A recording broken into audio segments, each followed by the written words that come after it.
I think a lot of people have this perception that entrepreneurship is either half fat or full fat, and full fat entrepreneurship means you have to be doing it full time and going whole hog and this is all you do.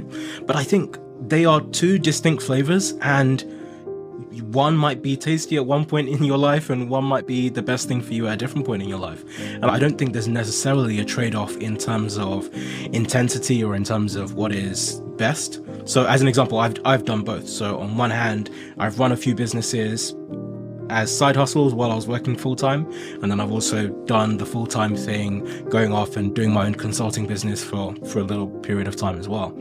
But I genuinely think in some ways they have each their own benefits. Just like you say, there is huge pressure, particularly something like consulting.